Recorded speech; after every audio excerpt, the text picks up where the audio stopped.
এই জায়গাতে আমাকে অবাক লাগে যে তোমাদের বাড়িতে একটা বিশাল টিভি আছে, সেখানে তুমি আছো, তোমার বোন আছে, তোমার বাপ আছে, তোমার মা আছে, তোমার দুইজন চাচাতো বোন আছে, দুইটা চাচাতো ভগ্নিপতি আছে, সবাই বসে আছো। বিশাল একবারে আকৃতি ধারণ করে ল্যাংটা মেয়ে চলে আসলো, সবাই খুশি হয়ে যাচ্ছে। এরা পশু প্রাণী হয়েছে, এরা নাকি গরু ছাগল, এরা নাকি কুকুর শ্রীগাল। বেটা খারাপ লাগে তো? কেমন কেমন কেমন লাগে না কেন? তোমার মাকেও খারাপ লাগে না, তোমার বাপকেও খারাপ লাগে না? বেটি ছেলে তো ল্যাংটা হয়ে আছে। তোমার মার তো বলা দর বন্ধ করো তো, কি খামাখা, তোমাদের কোনো হিসাব নিকেশ নাই? এটা তোমার মায়ের বলা দরকার ছিল, তো কেউ তো কিছু বলে না। তাহলে আসলেই কি মানুষ না? এটা মানুষ নয় তো, এরা পশু প্রাণী। এরাই হচ্ছে পশু প্রাণী, এরাই হচ্ছে গরু ছাগল, এরাই হচ্ছে কুকুর শ্রীগাল। খারাপ লাগে বেটা, কিছু আসে যায় না। আমি আব্দুর রাজ্জাক বিন ইউসুফ, মরা বাঁচা দুটাই সমান। সম্মানিত দিনী ভাই বোন, এখানে আর একটু কথা আছে, তারপর আমি আলোচনায় এগিয়ে যাচ্ছি। মুহাম্মদ সাল্লাল্লাহু আলাইহি ওয়াসাল্লাম যখন মক্কা থেকে মদিনায় গেলেন, তখন দেখলেন মদিনার লোকেরা মুহররমের 10 তারিখে সিয়াম থাকে। তিনি বললেন, কি ব্যাপার, তোমরা মুহররমের 10 তারিখে সিয়াম থাকো কেন? তখন ওরা বলল, আরে মুহররমের 10 তারিখ তো বড় দিন, এই দিনে আল্লাহ ফেরাউনকে ডুবিয়ে দিয়েছেন, মূসাকে বাঁচিয়ে দিয়েছেন, তাই তো আমরা শুকরিয়া আদায় করি, এই দিন আমাদের বড় দিন। তখন আল্লাহ রাসূল বলছেন, আরে ঠিক ঠিক ঠিক বলেছ, এই বড় দিন শুকরিয়া আদায়ের ব্যাপারে আমি তোমাদের চেয়ে বেশি হক রাখি।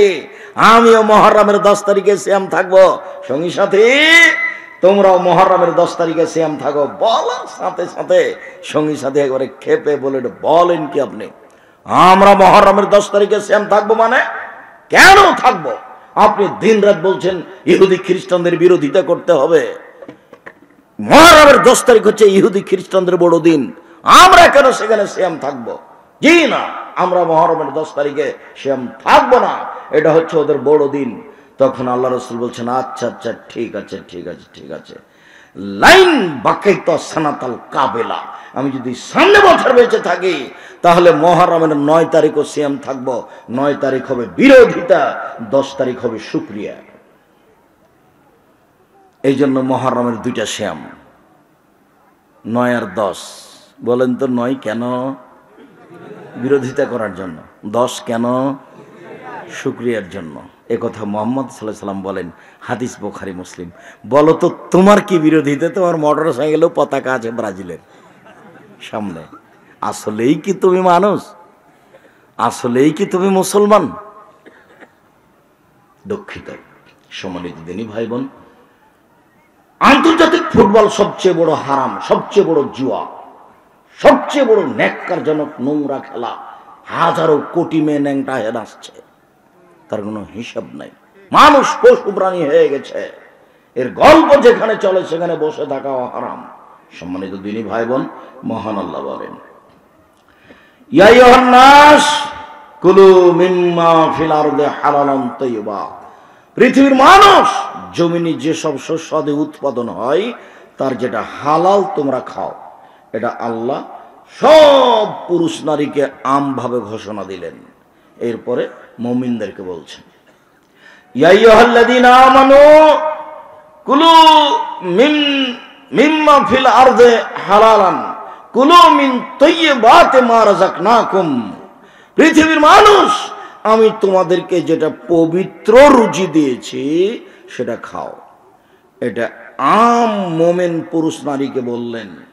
তারপরে আল্লাহ বলছেন, ইয়া আইয়ুহার রাসূল কুলু মিনাত তাইয়্যিবাত ওয়া আমালুস সালিহা, পৃথিবীর নবী রাসূলগণ আপনারা হালাল খান আর সৎ আমল করুন। পৃথিবীর নবী রাসূলগণ আপনাদেরকে হালাল খেতে হবে জরুরি ঘোষণা, এবং সৎ আমল করতে হবে। সব আমল সৎ নয়, সব আমল সৎ নয়। একজন পড়ল দুরুদে ইব্রাহিম, আর একজন পড়ল আল্লাহুম্মা সাল্লি আলা সাইয়্যিদিনা মাওলানা নাবিয়ানা মুহাম্মদ। দুটাই দুরুদ, দুটাই সৎ আমল নয়। একটা হলো সৎ আমল আর একটা হলো বিদাতি আমল।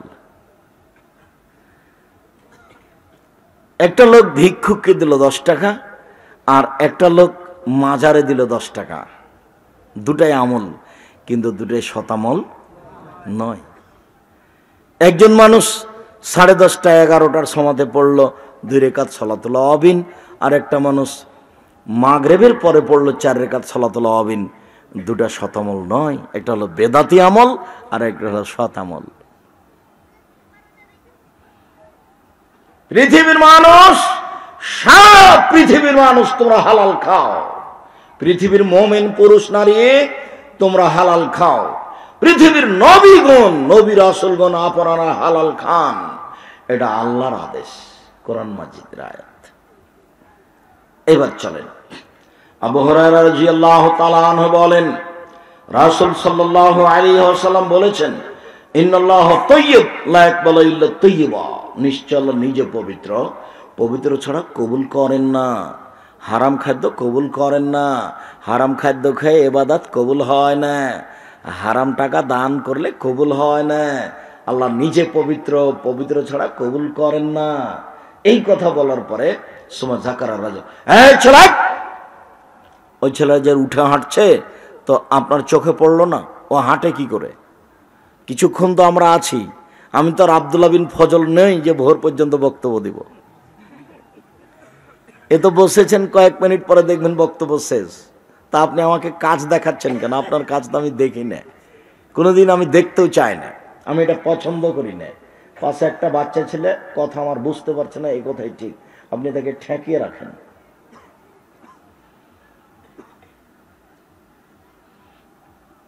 এরপরে আল্লাহ রাসূল একটা লোকের আলোচনা করলেন। তিনি পবিত্র অপবিত্র হালাল রুজি দেখাবেন। এই জন্য একটা লোকের আলোচনা করলেন। ইতুলি সাফারা, যে লোকটা লম্বা সফরে আছে, আশাশা আকবরা, মাথার চুল এলোমেলো হয়ে গেছে, ঠিক মতো চিরুনি করেনি, ঠিক মতো গোসল করেনি, বিপদে পড়ে এমুদ্দয়াদেই হাত দুটা উঠিয়েছে। ও একুলো মুখে বলছে, রব্বি, হে আমার প্রতিপালক, আমি বিপদে পড়েছি। রব্বি, হে আমার প্রতিপালক, আমি বিপদে পড়েছি, তুমি আমাকে বাঁচাও। মাতাবহ হারাম, তার খাদ্য আছে হারাম। মালবাসও হারাম, তার পোশাক আছে হারাম। মাসরাবহ হারাম, তার পানি হচ্ছে হারাম। গজিয়াবিল হারাম, তার জীবিকা নির্বাহ হারাম। আনা ইস্তাজাবু লাহু, তার দোয়া কি করে কবুল হতে পারে? তার দোয়া কবুল হবে না। আব্দুর রাজ্জাক সাহেব বলেছেন যে হাত তুলে দোয়া করলে আল্লাহ হাত ফেরত দেয় না। যখন চাইবেন তখন এভাবে চাইবেন। হাতটা কি মিলে থাকবে? থাকতে পারে। হাতটা কি ফাঁকা থাকবে? থাক। শুধু বলা হয়েছে হাত তুলবে যখন স্বাভাবিক, কাঁধ সামনাসামনি হবে। আর যখন বলবে এখনই দাও, এখনই দেওয়া লাগবে, তখন এভাবে উঠাতে হবে। আগে দেও, তারপরে কোনো কথা, তখন এভাবে উঠাতে হবে। আর বলার ঢঙ্গে ইসমে আজম পড়তে হবে আগে। ইসমে আজম কোনটা? আল্লাহুম্মা ইন্নী আসআলুকা বিআন্নাকা আনতাল্লাহ লা ইলাহা ইল্লা আনতাল আহাদুস সামাদুল্লাযী লাম ইয়ালিদ ওয়া লাম ইউলাদ ওয়া লাম ইয়াকুল লাহু কুফুয়ান আহাদ। বলছি এটা মুখস্থ নেই, করতে হবে। 24 ঘন্টার মধ্যে করতে হবে। কোথায় পাওয়া যাবে? আইন রাসূল সাল্লাল্লাহু আলাইহি ওয়াসাল্লাম দোয়া অধ্যায় বইয়ে পাওয়া যাবে। যদি না হয় তাহলে কি করতে হবে? তাহলে দোয়া ইউনুস, লা ইলাহা ইল্লা আনতা সুবহানাকা ইন্নী কুনতু মিনাজ জালিমিন, এটাও ইসমে আজম। তারপরে দুরুদে ইব্রাহিম পড়তে হবে। তারপরে বলতে হবে এখনই দাও। কি? টাঙ্গাইল শহরে 10 কাঠার জমির ব্যবস্থা করে দাও, এটা বড় করে বাড়ি করব। যেটা প্রয়োজন, ভ্যান ট্যান যা হোক, গরু ছাগল, ছেলে মেয়ে, বউ বেটি, যা চান সেটাই। হাত এভাবে উঠাতে হবে, এখনই দাও। দিয়ে প্রথমে কি বলতে হবে? ইসমে আজম, তারপরে দুরুদে ইব্রাহিম। আরে ওটা তো আর একটা ইসমে আজম হলো। ইসমে আজম যেটা আমি বললাম সেটা ইসমে আজম, যেটা দোয়া ইউনুস সেটা ইসমে আজম, আর সূরা ফাতিহার প্রথম 3 আয়াত ইসমে আজম। আলহামদুলিল্লাহি রাব্বিল আলামিন আর রহমানির রহিম মালিকি ইয়াউমিদ্দিন। বাস, মানে প্রশংসা, আল্লাহর প্রশংসা। প্রশংসা প্রিয়, খুব প্রশংসা করলে খুব খুশি। আলহামদুলিল্লাহ রাব্বিল আলামিন বলেন, খুব খুশি। যার জন্য আফজালুদ দুআ আলহামদুলিল্লাহ। আল্লাহ নবী বলছেন সবচেয়ে উত্তম দোয়া হলো আলহামদুলিল্লাহ। খুব খুশি, একবারে আটখানা হয়ে গেছে।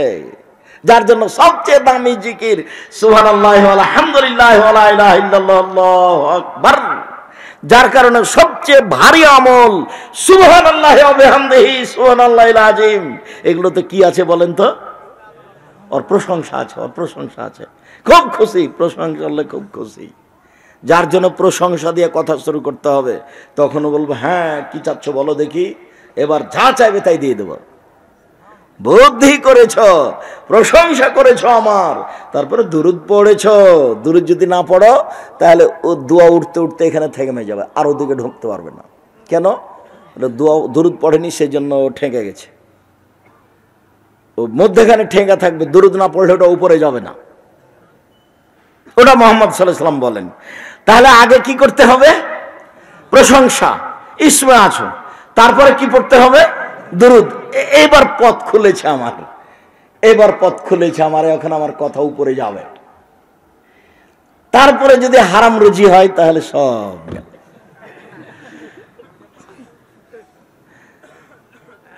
লোকটা বিপদে আছে, বিপদে পড়লে আল্লাহ যা বলেন সেটাই শুনে নেন। লোকটা মুসাফির, মুসাফির মানুষ যা বলে সেটা আল্লাহ শুনে নেন। হাত তুলে বললে মানুষ যা বলে, হাত তুলে যখন বলে তখন খালি হাত ফিরে দিতে লজ্জা পায় না। লোকটা হাত তুলে দোয়া করছে আমার দরবারে, আমার লজ্জা হয়, যাও যাও দিলাম যাও। তো লোকটা হাত তুলে বলছে, এরপরে একটাও হলো না। কেন? খাদ্য আছে হারাম, পানি আছে হারাম, পোশাক আছে হারাম, জীবিকা নির্বাহ হারাম।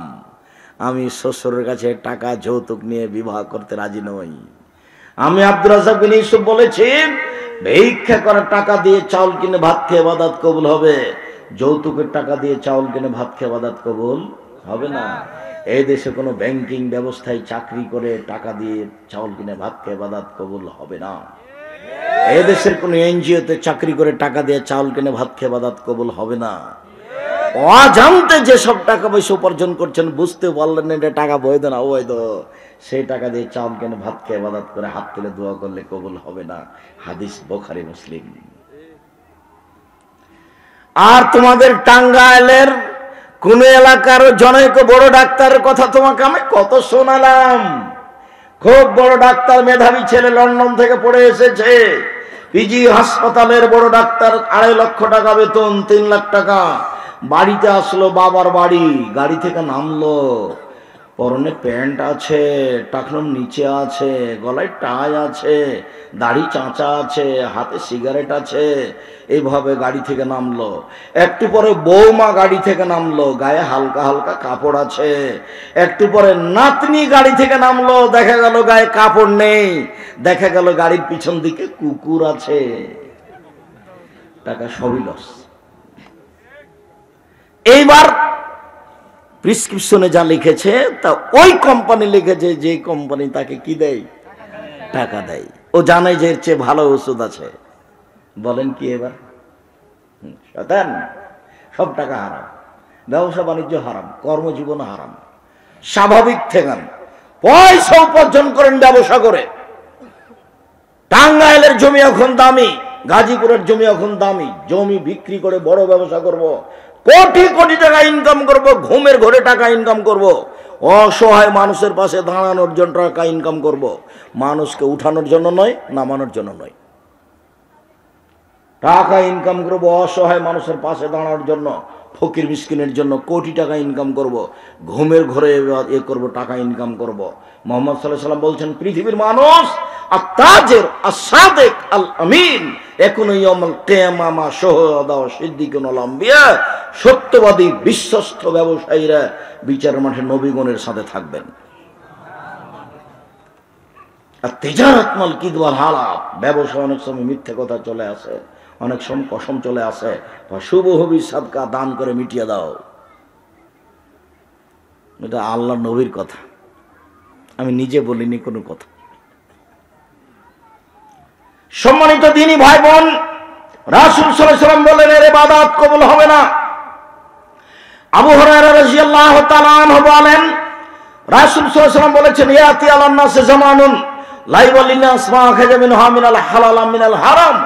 অচিরে মানুষের উপরে চলে আসে একটা সময়, মানুষ পয়সা উপার্জন করবে কিন্তু বিবেচনা করবে না এটা হালাল না হারাম। সেটা এখন কত ভাবে যে পয়সা উপার্জন করছে। আল্লাহ নবী বলছেন, লাল ফাকশা ফাকরা আলাইকুম, আমার উম্মত দরিদ্র ফকির হয়ে যাবে এই ভয় আমি করি না।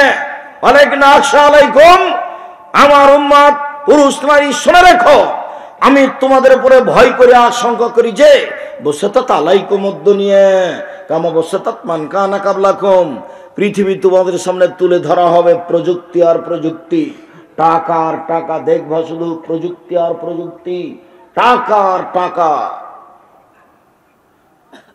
যারা ইহুদি খ্রিস্টান ওরা সব সময় টাকার বিনিময়ে কাজ করে। ওদের পথে আছে দুবাই, তার মানে এখানে একটা গাড়ি রেখেছেন ফাঁকা জায়গাতে রাস্তাতে, তো ওখানে গাড়ির পার্কিং এর একটা দাগ করা আছে, ওখানে গাড়িটা রেখে দিয়ে টাকা দিয়ে সরতে হবে, নাহলে 300 দিরহাম জরিমানা লাগবে। নেট ব্যবহার করবেন টাকা দিয়ে, নেট ব্যবহার করতে টাকা ছাড়া কোনো জিনিস করে না, পড়াশোনা করে টাকা দিয়ে। বহির্বিশ্বের ছেলে মেয়েরা পড়াশোনা করে কিসের জন্য? সবসময় টাকা ইনকামের জন্য, যার জন্য ওরা পুঁজিবাদী বিদ্যা ওদের। ওরা আল্লাহর হস্তে কোনো কাজ করে না। মুসলমান কিছু আল্লাহর হস্তে কাজ করে, আল্লাহর হস্তে কাজ করতে করতে গিয়ে সামাজিকটা পিছে পড়ে গেছে, তখন এরা অর্থে এবং কর্মে চিন্তা চেতনায় কি হয়ে গেছে? পিছে পড়ে গেছে। ওরা আগে চলে গেছে, ওরা শুধু পয়সা নিয়ে চিন্তা করে। সারাদিন অন্য কোনো কাজ করার হিসাব নাই, শুধু খালি পয়সা আসে আর যায়। সরকার সব দিক দিয়ে কেটে কেটে ঠিক করে দেয়, শেষ পর্যন্ত খাওয়ার থাকা হয়। সম্মানিত দিনী ভাই বোন, বলছিলাম মানুষ দেখবে প্রযুক্তি আর প্রযুক্তি, টাকা আর টাকা, মানুষ এভাবে পয়সা উপার্জন করতে যাবে, তখন পৃথিবী তাকে ধ্বংস করে দিবে। বুঝতে পারবে না এই প্রযুক্তি বৈধ না অবৈধ। এইটা আমি ভয় করছি। নোমান ইবনে বাশির রাদিয়াল্লাহু তাআলা আনহু বলেন, রাসূল সাল্লাল্লাহু আলাইহি সাল্লাম বলেছেন, আল হালাল বাইয়িন, হালাল হচ্ছে স্পষ্ট, আল হারাম বাইয়িন, হারাম হচ্ছে স্পষ্ট, ও বাইনাহুমা মুস্তাবাহাতুন, এই দুইটার মধ্যে একটা সন্দেহযুক্ত পয়সা আছে, জমি জায়গা আছে, চাকরি বাকরি আছে, ব্যবসা বাণিজ্য আছে। লা ইয়ালামুহুন্না কাসীর মিনান নাস, বহু মানুষ তা বুঝতে পারে না যেটা ঠিক না বেঠিক। মান ওয়াকাফিস শুবহাতে ওয়াকাফিল হারামে, যে সন্দেহের মধ্যে পড়লো সে হারামের মধ্যে পড়লো। চূড়ান্ত সিদ্ধান্ত নেই যার, সেটা চূড়ান্ত হারাম। চূড়ান্ত সিদ্ধান্ত নেই যার, সেটা চূড়ান্ত হারাম। এই ব্যবসা চূড়ান্ত সঠিক কিনা বোঝা যায় না, অতএব সেটা চূড়ান্ত হারাম। এই চাকরি সঠিক কিনা বোঝা যায় না, অতএব সেটা চূড়ান্ত হারাম। মাওলানা সাহেবকে জিজ্ঞাসা করলাম জর্দা কেমন, তো বলছে মাকরুহ। আমি বললাম আব্দুর রাজ্জাক সাহেব কেমন, তো আব্দুর রাজ্জাক সাহেব বললেন হারাম জর্দা। কেমন হয়ে গেল? দুইজন হুজুর দুই রকম বললেন, তাহলে সন্দেহ হয়ে গেল। যাতে সন্দেহ আছে সেটা চূড়ান্ত হারাম। আর হুজুর বলেছেন মাকরুহ। মাকরুহ মানে খারাপ। মাকরুহ মানে কি? খারাপ। মাকরুহ আরবি শব্দ, তো হুজুর চালাকি করে চালিয়ে নিয়েছে। মাকরুহ মানে খারাপ। আমি ওখানে যদি বলি হুজুর খারাপ খান আর আমাদের ইমামতি করেন, এটা হলো হুজুর? এটা কথা হলো? আপনাকে আমরা কত সম্মান করি, দাওয়াত দিয়ে খাওয়াই, আর সুন্দর করে জর্দা খান আর পান নেন আমাদের বাড়ি থেকে, আর জর্দা ভর্তি পান থাকে, পানে থাকে জর্দা ভর্তি। ছি! বলছিলাম সম্মানিত দিনী ভাই বোন, রাসূল সাল্লাল্লাহু আলাইহি সাল্লাম বলেন, পৃথিবীর মানুষ মনে রেখো, যার চূড়ান্ত সিদ্ধান্ত নাই সেটা চূড়ান্ত হারাম। এই কথা বলার পরে তিনি বলছেন, সন্দেহ থেকে বেঁচে থাকতে হবে কার রাই, একটা রাখালের মতো। এরা হল হেমা, যে রাখালটি আইলে গরু চড়াচ্ছে, ইউসেক সম্ভাবনা রয়েছে আয়ার তাফি হে, গরুতে ধানে মুখ দিতে পারে। আইল বুঝেন আপনারা? আইলে যদি গরু চড়ান তাহলে মাঝে মধ্যে ধানে মুখ দিতে পারে গরুতে। তা আল্লাহ নবী বলছেন তুমি আইলে গরুই নিয়ে যাওয়া না, যেখানে সন্দেহ আছে সেখানে যাওয়াই না। তোমরা এই রাখালের মধ্যে, যে রাখালকে আইলে গরু নিয়ে যেতে নিষেধ করা হলো, এর মতো তোমরা সন্দেহ থেকে বেঁচে থাকো। মনে রেখো পৃথিবীর মানুষ, আল্লাহ লিকুল্লি মালিকিন হেমা ও হেমাল্লাহ হেমা হারেমহ, প্রত্যেক বাদশার একটা সীমারেখা রয়েছে। বাংলাদেশ শুরু হলে ভারত শেষ হয়, ভারত শুরু হলে বাংলাদেশ শেষ হয়। এটা হলো সীমারেখা। আর আল্লাহর সীমারেখা হচ্ছে হালাল আর হারাম। হালাল শেষ হলে হারাম শুরু হয়, হারাম শেষ হলে হালাল শুরু হয়। আল্লাহর সীমারেখা হচ্ছে হালাল আর হারাম। মনে রেখো পৃথিবীর মানুষ, আলালে কুল্লে ফি জাসাদিন মুসগা, মানুষের শরীরে একটা অংশ রয়েছে, এজা সালাহাত সালাহুল জাসাদু কুল্লুহু, সে অংশ ঠিক থাকলে গোটা মানুষটাই ঠিক। ওই যা ফাসাদাত ফাসাদাল জাসাদু কুল্লুহু, সে অংশ খারাপ হয়ে গেলে গোটা মানুষটাই খারাপ। আলা ওয়াহিয়াল কাল, মনে রেখো সেটাই অন্তর। যার ভিতর ভালো তার সবই ভালো, যার ভিতর খারাপ তার সবই খারাপ। লোকটার ভিতর খারাপ মানে তার অন্তর ভালো নয়। সে উপার্জনের ব্যাপারে দ্বিধাদ্বন্দ্ব করে না, নির্দ্বিধায় উপার্জন করছে, তার কাছে কোনো হিসাব নিকাশ নাই, সেটাই চলে এসেছে। আবু হুরায়রা রাদিয়াল্লাহু তাআলা আনহু বলেন, রাসূল সাল্লাল্লাহু আলাইহি সাল্লাম বলেছেন, লা ইয়াদখুলুল জান্নাতা জাসাদুন গুযিয়া বিল হারাম, ওই শরীর জান্নাতে যাবে না যেই শরীর হারাম উপায়ে বাড়ে। ওই শরীর জান্নাতে যাবে না যেই শরীর হারাম উপায়ে বাড়ে।